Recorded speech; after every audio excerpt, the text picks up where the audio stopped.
sont encore à la mamelle. C'est par la bouche des enfants et ceux qui sont encore à la mamelle, qui têtent encore, que Dieu fonde sa gloire. Que Dieu a fondé sa gloire.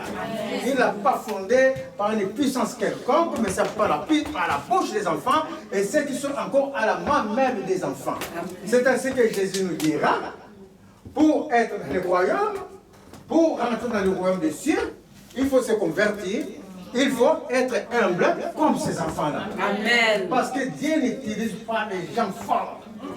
Il n'utilise pas les gens intelligents. Non. Si tu peux résoudre ton problème toi-même, tu n'as rien à voir avec Dieu. Amen. Dieu utilise les faibles de ce monde. Amen. Les gens méprisés, afin que personne ne se glorifie. Amen. Soit pour Dieu. Amen. Amen. Seigneur. Amen. Les enfants, soyez bénis. Amen. On peut nous asseoir. Merveilleux Seigneur. Dieu utilise les choses viles pour confondre ceux qui se croient forts. Les choses que les autres méprisent, afin que la gloire de Dieu se manifeste. Car ce n'est ni par force, ni par puissance, mais c'est par l'Esprit de Dieu. Amen. Les enfants, pourquoi Jésus a pris la préfiguration des enfants? Jésus, vous allez voir d'abord dans la nature, il y a ce qu'on appelle des bergers. Avec une bergerie, ils ont des troupeaux, c'est notable, hein? C'est vraiment quelque chose de fantastique. C'est tellement fantastique, hein? Ces phénomènes, ça se répète dans beaucoup d'animaux. Vous verrez par exemple les oisillons, ils ont un instinct, quand ils voient la première personne à leur naissance, quand un oisillon voit la première personne à sa naissance, ses yeux tombent sur toi, il va te suivre toute la vie. Quand tu tournes à droite, il tourne à droite. Quand tu vas à gauche, il va à gauche. Parce qu'il a trouvé son maître. Il a trouvé celui qui va faire sa vie. Et cela se rencontre encore dans la bergerie. On nous montre les bergers avec les troupeaux. Et tu vas voir, ils ont même les chiens pour canaliser les troupeaux rebelles. Les brebis rebelles, s'ils se gardent dans la forêt, qui va les dévorer? C'est les loups. Alors les brebis doivent rester dans la bergerie. Mais pour rester dans la bergerie, mes chers amis, si tu n'as pas un cœur d'enfant, tu ne peux pas. Voici pourquoi Jésus prend la préfiguration des enfants. Ça ne veut pas dire que les enfants d'office rentrent dans la gloire de Dieu. Ça ne veut pas dire cela. Mais les enfants ont quelque chose que nous n'avons pas. Les enfants, ils ont l'obéissance aux parents. Les enfants, ils acceptent tout ce que les parents lui disent. Avant que l'enfant commence à prendre ses marques, c'est toi qui es son guide. C'est toi qui es son garant. C'est sur toi qu'il regarde. C'est sur toi que sa vie est fondée. Et Jésus veut que nous fondons notre vie sur lui, Jésus. Amen. Parce qu'il y a des portes que nous cherchons dans la vie. Tu sais, devant un problème, on cherche un chemin. On cherche des portes. Il y en a qui vont chez les marabouts. Il y en a qui vont faire de leurs propres efforts. Il y en a, c'est par leur intelligence. Il y en a beaucoup de femmes aujourd'hui, on voit au monde, c'est par leur beauté. Et les autres succombent. Il y en a par beaucoup maintes choses. Mais cela n'amène rien dans leur vie. Cela n'amène que le cercle vicieux, ils tournent en rond. Et puis au départ, ils sont toujours au même point de départ. Rien n'a changé. Alors, quelquefois, s'ils ne sont vraiment pas résistants, ils commencent à s'adonner à la boisson, à la drogue, à l'alcool, les addictions de toutes sortes qui nuisent au corps et qui nuisent à l'âme. Parce que ton corps que tu es en train de détruire par les addictions, par la boisson, par la drogue, sache que Dieu t'en demandera compte. Parce que le Seigneur a dit avant son arrivée, il faut que tu gardes ton corps, ton âme et ton esprit propres à l'avènement du Seigneur, propres à recevoir le Seigneur. Dieu t'en demandera le compte. Et avant que Dieu t'en demande le compte, le corps lui-même va te demander le compte. J'ai entendu quelque part, les gens disent que le corps est rancunier. Si tu manges beaucoup, le corps, à l'âge de 60 ans, il te donne le diabète. Il se souvient que tu l'as maltraité par la nourriture. Si tu buvais beaucoup de coca, il s'en souviendra. Le corps, il est rancunier. Au-delà du serpentaire, le Seigneur lui-même va te demander de compter. Alléluia. Et devant qui dit le corps, mon fils. Il dit, Marc. Le corps qui regarde, il attend. Moi, je t'attends à 70 ans. À 70 ans, tu dis, mais tu parles partout. Et tu vas voir le médecin, monsieur, t'as fait. J'ai rencontré le médecin un jour, il est plein de diabète. Le médecin, quand je lui ai demandé, il m'a dit qu'on savoure, j'ai mangé de la bonne viande. Et à 70 ans, le corps rancunier lui demande des comptes et c'est diabète et c'est diabète. Les addictions. Et quand on a toutes ces choses, parce qu'on a cherché des portes que nous n'arrivons plus à contrôler. Mais le livre de Jean 10 dit, Jésus est la porte. Amen. Il faut me lire Jean chapitre 10, verset 9 à 10. Il est la porte. Il est d'abord le grand berger qui conduit son troupeau. Contrairement aux hommes qui mettent les chiens, Jésus, lui, quand il a ses brebis qui le suivent, ces brebis de Jésus ne suivront pas une autre personne. Et quand ils sont en train de suivre Jésus, quand une brebis s'égare, Jésus laisse les 99 dans la bergerie, il retourne voir qu'est-ce qui ne va pas à cette brebis-là. Et quand il va finir de résoudre son problème, il l'amène dans les troupeaux, afin que tous, avec Jésus, rentrent dans des verts pâtirages. Le berger fait brouter les brebis dans des verts pâtirages. Si l'herbe est sèche, la brebis va mourir. C'est ainsi que Jésus t'amène tout dans des verts pâtirages. Il dit dans le livre de Jean 10, il continue. Je suis la porte. Je suis la porte. Si quelqu'un entre par moi. Si quelqu'un entre par moi, la porte que tu es en train de chercher pour ton problème. La porte que tu es en train de chercher pour ta souffrance, pour ton stress, pour quoi que ce soit dans la vie, la porte que tu ne trouves pas. Jésus lui dit, il est la porte. Il est la porte. Autant qu'il y a beaucoup de portes dans le monde. Il y a beaucoup de portes. La porte de tes efforts, la porte de ta beauté, la porte de ton intelligence, la porte de ta force. Pendant que les gens te parlent, tu dis non, moi c'est ça que je vais faire. Ça c'est les portes. Mais Jésus dit, si tu abandonnes toutes ces portes, si tu regardes à moi, je suis la porte. Amen. Et dans cette porte, si quelqu'un entre par moi, dit Jésus, il sera sauvé. Il sera sauvé. Amen. Il entrera. Parce qu'il entrera. Et il sortira libre. Ce n'est pas comme la porte des hommes qui t'enferme. Ce n'est pas comme ce que tu es en train de chercher, tu vas t'en sortir dans un cercle vicieux. Tu ne pourras plus t'en sortir. Ta vie sera chaotique, plus chaotique que jamais. Mais Jésus dit, si tu entres par moi, tu entreras et tu sortiras libre. Quand tu entreras par moi, dit Jésus, je prendrai tout ce qui est en train de te tracasser. Je prendrai tout ce qui est en train d'affecter ta vie. Là, tu vas sortir de là libre. Non seulement libre, mais ça va t'amener. Et il trouvera des pâturages. Et tu trouveras des pâturages. Tu trouveras de l'herbe pour manger. De l'herbe pour goûter. Ta vie sera une vie de paix. Il y a une seule porte, mes amis. Et Jésus, tu peux t'asseoir. Et Jésus a continué plus loin dans ses livres. Il a dit, ma vie, le Père même dit Jésus, parce que j'ai donné ma vie. J'aime bien, j'aime tout simplement pas pour la beauté de la lecture.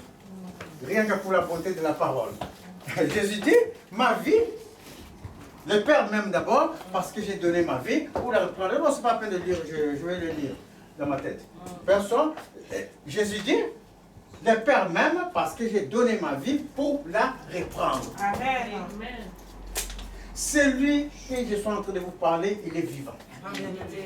Ce n'est pas un mort. Un mort ne peut pas t'aider. J'ai donné ma vie, dit Jésus, le Père même, parce que moi, Jésus, j'ai donné ma vie, mais pour la reprendre. Quand ma vie, personne n'aime l'autre. Personne ne m'a ôté la vie. C'est une décision que j'ai prise. C'est une décision que j'ai prise. Le Père, Fils et l'Esprit, le Père, le Fils et le Saint-Esprit ont pris une décision.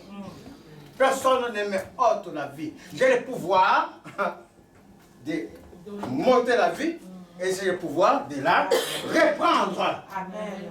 Afin que toi tu sois sauvé. Amen. Car si Jésus a ôté sa vie à la croix, il prend toute sa souffrance, et quand il va ressusciter, toi tu ressuscites en nouveauté de vie avec Jésus.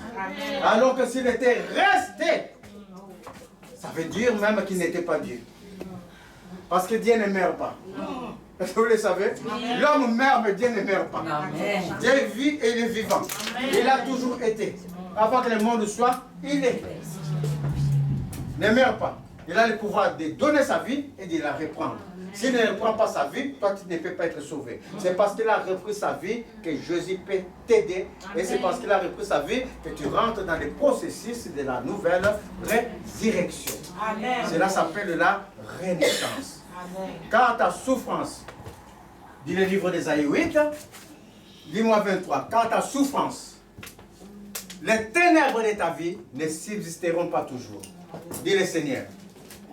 Les ténèbres de ta vie ne vont pas subsister toujours. Si les années passées, je suis en train de dire, Ésaïe avait dit les années passées, mais moi je suis en train de dire, si depuis hier qui est passé, jusqu'au-delà de hier, ta vie n'était que souffrance, ta vie était chaotique. À partir de maintenant, je suis en train de parler, je suis en train de dire, ta vie ne sera plus la même. Amen. Je suis en train de dire, à partir d'aujourd'hui que je te présente une porte d'élévation, une porte de délivrance. Amen. Ta vie ne sera plus la même au nom de Jésus. Qu'est-ce dit Ésaïe 8? 23. 23, je l'ai là. Ésaïe 8, 23. Mais les ténèbres ne régneront pas toujours sur la terre, où il y a maintenant des angoisses. Si les temps passés ont couvert d'opprobre le pays des Zabulons, le territoire de la Galilée, les temps à venir couvriront de gloire. Merveille Seigneur. Je suis en train de dire que ta souffrance ne va plus subsister. Car Dieu t'appelle par ton nom. Amen. Dieu t'appelle par ton nom pour te délivrer. Amen. Non seulement pour te délivrer, pour te faire de toi une terre bête de l'Éternel. Pour te faire de toi son ministre, amen, son ambassadeur qui va parler par lui. Est-ce que quelqu'un est en train de voir Jésus là? Amen. Non. Mais quand il ne voit pas Jésus, Jésus a besoin de toi. Amen. Donc, dans tes faiblesses, Jésus a besoin de toi. En vérité. Il a besoin que tu sois faible, afin que lui vienne en toi pour qu'il agisse. Mais quand il va venir en toi, il va venir là-bas te sauver en premier. Amen. C'est ça que dit la parole. Quand on finit de te sauver, parce que tu as vécu dans le Seigneur, toi, tu es à même de sauver d'autres personnes, de les amener à cette porte que toi, tu as trouvée. Quand tu rencontres Jésus, mes chers amis, les choses changent. Amen. Quand tu rencontres Jésus, tu ne peux plus être la même. Impossible. En vérité. Impossible. Non seulement la parole le montre, mais nous le savons. Ceux qui suivent Jésus le savent. Amen. Ce n'est pas une affaire d'argent. Je ne suis pas en train de parler de l'argent. Ce n'est pas une affaire de richesse quelconque de ce monde, avoir des immeubles, avoir des voitures. Est-ce que de cela que je parle? Non. Je suis en train de parler des choses de la vie. Et les choses de la vie, c'est Dieu. Les choses de la vie, c'est Jésus. Amen. Les Psaumes 126, qu'est-ce qu'il me dit les Psaumes 126? Si tu as sémé avec larmes, tu récolteras avec joie. Je suis en train de dire, si tu crois à la parole, tout ce que tu as vécu, depuis je ne sais pas moi combien de temps, comme ces messieurs qui étaient au portique de Bad Saïda, 38 ans, il attendait la délivrance. Si c'est ton cas, quel que soit le temps que ça dirait, je suis en train de dire, aujourd'hui je mets un terme au nom de Jésus. Car aujourd'hui je te présente une nouvelle porte de sortie. Amen. Une porte de délivrance. Cette porte s'appelle Jésus. Et quand tu rencontres Jésus, comme je vous dis, ta vie ne peut plus rester la même. En vérité. Le livre de Luc 19 nous montre l'histoire de M. Zachée. C'est Zachée, dit la parole, était un monsieur, il était riche. Quand la Bible parle d'un monsieur riche, d'une personne riche, ça a beaucoup de signification. Riche de mauvaises choses, parce que lui, il est dans les péchés. La lecture lui dit que c'est un pécheur. Quand Jésus était dans sa maison, les gens disent, mais pourquoi Jésus mange avec ces pécheurs? Donc quand la Bible parle d'un homme riche et que cet homme est pécheur, ça veut dire que tu es riche des mauvaises choses du monde. Au-delà des mauvaises choses, je suis aussi d'insister sur les addictions. Les addictions, le Seigneur vous demandera des comptes pour votre corps. Je suis en train d'insister. Les addictions, qui sont la boisson, la fumée forte, l'alcool, la gourmandise. C'est des addictions. Le Seigneur va vous demander des comptes. Ne vous y trompez pas. Même que moi qui sois à l'hôtel en train de vous parler, si je commence à m'enivrer, le Seigneur me demandera des comptes. Si je commence à prendre des fumées fortes, le Seigneur me demandera des comptes. Comment je peux prendre des fumées fortes toute la semaine et dimanche être là en train de vous prêcher? Est-ce que c'est possible? Non. Est-ce que je peux vous interdire de fumer? Non. Donc il était riche de mauvaises choses. Riche de stress. Ce monsieur était riche parce que sa vie, ils vont le regarder si c'est la personne, c'est pour aussi, j'en sais rien. Riche parce qu'il n'arrivait plus à s'en sortir de quelque chose. Sa vie était chaotique. Alors, ce monsieur, non seulement il était riche, il avait encore une autre chose aux Zachée. Dit la parole. Il était de petite taille. Donc, sa richesse l'handicapait, la rendait handicapé pour saisir les grâces de Dieu. La parole dit, Zachée était un homme riche et de petite taille. Mais ce jour-là, Zachée a pris une décision. Ce jour-là, Zachée a dit, c'est le jour de mon jour. Jésus est en train de passer, il faut que je rentre dans cette porte de vie. Amen.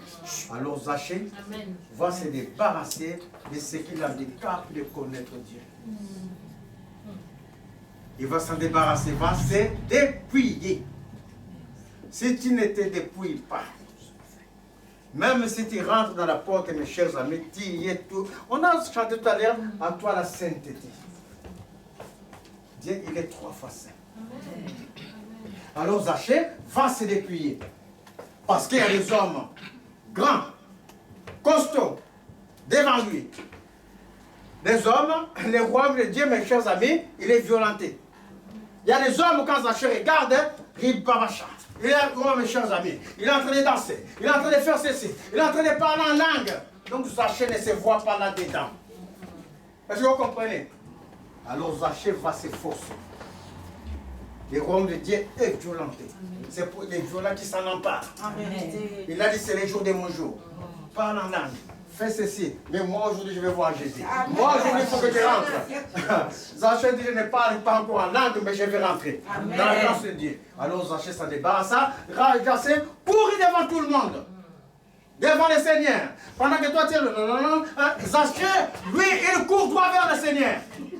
Et toi, tu n'as pas encore trouvé, tu cherches encore, tu dis que quand il parle beaucoup en langue, là, ça va descendre. Ça ne descend pas. Parce que dans ton cœur, là, tu parles en langue, un tébat vide. Zachée nous dit, aujourd'hui, moi, je cours. Alors Zachée commence à courir.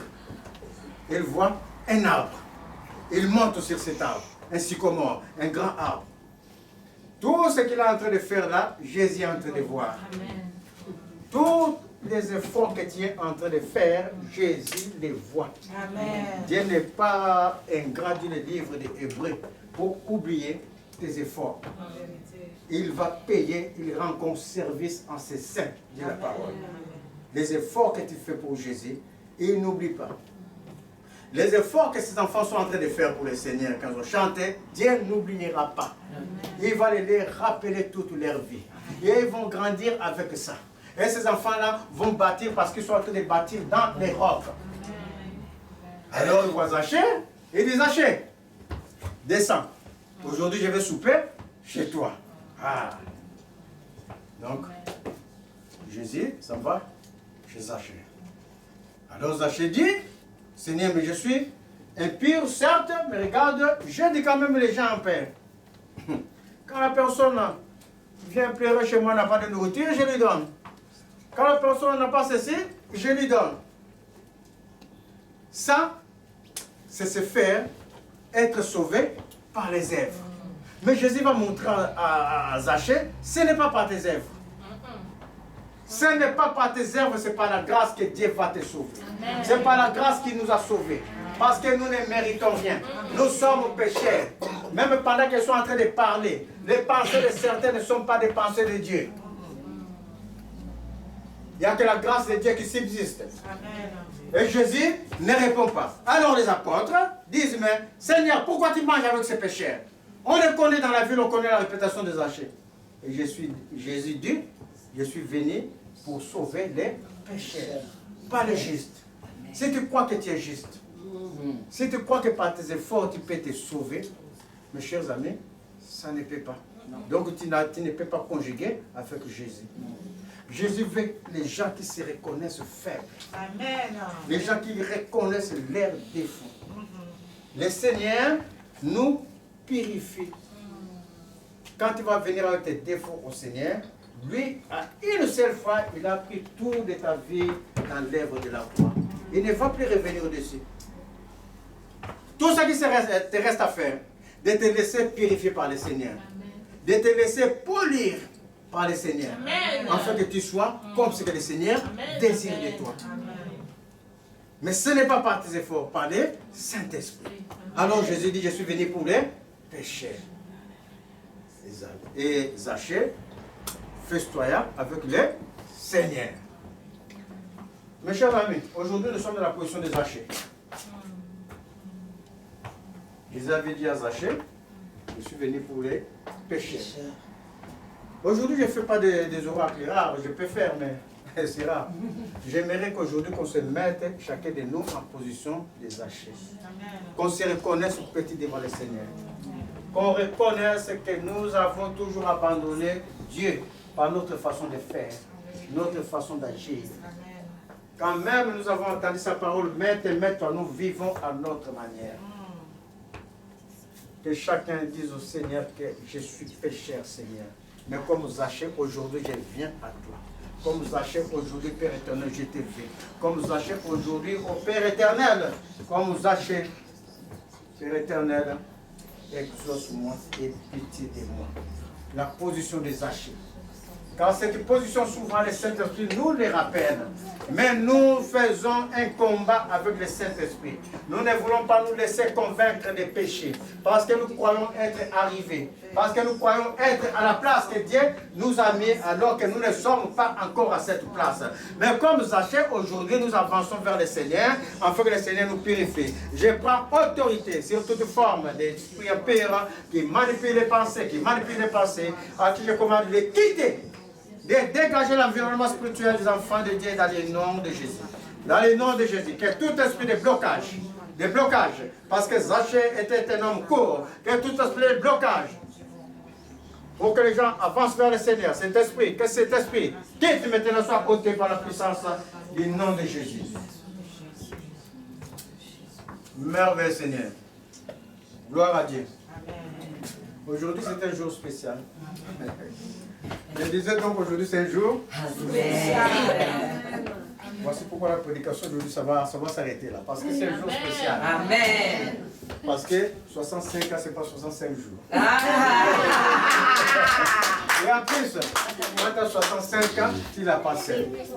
Le livre de Genèse 2. Qui a Genèse 2 là? Dis-moi. Dis-moi, laisse ma femme dire. Genèse 2, verset 18. Genèse 2, 18. Que dit le livre de Genèse 2, 18? Oui, il dit à partir du verset 18. L'Éternel Dieu dit. Il n'est pas bon. Il n'est pas bon que l'homme soit seul. Que l'homme reste seul. Je lui ferai une aide. Faisons une aide semblable à lui, à l'homme. Oui. L'Éternel Dieu forma de la terre tous les animaux, et tous les oiseaux du ciel. Et il les fit venir vers l'homme pour voir comment il les appellerait. Oui. Et afin que tout être vivant portât le nom que lui donnerait l'homme. Et l'homme donna ses noms à tout bétail, aux oiseaux. Oui. du ciel et à tous les animaux des champs. Oui. Mais pour l'homme, il ne trouva point d'aide semblable à lui. Arrête là pour le moment. Amen. Voici le Seigneur dit, faisons une aide pour l'homme. Mais au lieu de commencer par l'aide qu'il va faire pour l'homme, il va commencer par autre chose. Pour voir la réaction, c'est que l'homme, comment l'homme va réagir. Il dit, je t'amène le bétail, je t'amène et tout ça là. C'est toi qui vas dominer sur toutes ces choses. Eh bien, nomme-les, donne-leur les noms. Et il voit qu'est-ce qui va sortir de là. Parce que ce qui sort de ta bouche, mes chers amis, dit la parole, c'est de l'abondance du cœur que la bouche parle. Alors, l'homme commence à nommer. Ah, lui là va s'appeler corbeau. L'autre va s'appeler, c'est pas moi, chien. Un va s'appeler antilope. Va s'appeler. Il y avait tous ces animaux-là, même les plus méchants. Mais, quand l'homme va citer, il n'y a pas quelqu'un qui est semblable à lui, l'homme. Amen. Tous ces animaux-là sont différents. Ils ne sont pas comme lui. Alors, Dieu va faire une chose. Alors, l'Éternel, Dieu fit tomber un profond sommeil à Pierre. Le Seigneur m'a endormi. C'est là où tout et la femme après. Le Seigneur fit tomber un profond sommeil à son serviteur. Oh, mes chers amis, la parole de Dieu s'est vérifiée dans ma vie dans tous les points possibles. Le Seigneur, tu sais, un jour quand on a commencé l'œuvre, je voyais, moi et ma femme, on était en caleçon. Petit, plus petit que ces petites filles-là. On était en slip et dans une bibliothèque où il y avait que des vieux livres. La parole de Dieu, si ça ne se vérifie pas dans ta vie, mes chers amis, si aucune parole ne se vérifie pas dans ta vie, fais attention. Accroche-toi au Seigneur. Là, le Seigneur m'a endormi. Parce que l'homme en premier, et de l'homme, il va tirer une côte. L'homme est né un jour et la femme va naître un autre jour. L'homme est né avant et la femme va naître après. Alors le Seigneur tira une côte d'Adam. Il tira une de mes côtes parce que je suis endormi, anesthésié. Et le Seigneur créa cette femme-là. Amen. Le Seigneur créa cette femme. Et moi, j'étais toujours dans l'anesthésie. Alors, le Seigneur est en train de l'embellir, de la façonner.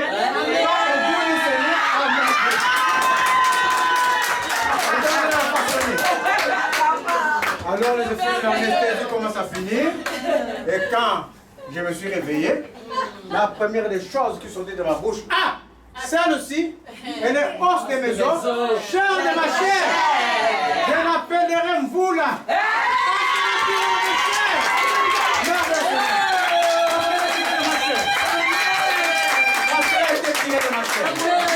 Moi, un jour avant, elle un jour après. Ça veut dire que nos adversaires, ça se suit toujours. Moi, je suis le 26 octobre et le 27 octobre. La parole de Dieu se vérifie toujours. Est-ce que vous comprenez? Amen. Seigneur. Gloire à Dieu. Gloire à Dieu. Alléluia. La parole de Dieu, il faut que ça se vérifie dans ta vie. Il y a des choses, quelquefois, quand tu te regardes en arrière, ce que tu étais. Et ce que tu es aujourd'hui. Tu sais, quelquefois, j'ai participé dans ces mouvements-là. Mais quand les autres allaient plus loin, moi, je m'arrêtais. Après, tu comprends. Ah, oh, Dieu me protégeait déjà. Il faut que la parole de Dieu rentre au-dedans de vous. Il faut que la parole se vérifie en vous. Il faut que la parole se vérifie. Quand la parole se vérifie comme ça, là, qui peut venir troubler un couple comme ça? Vent et marée passera.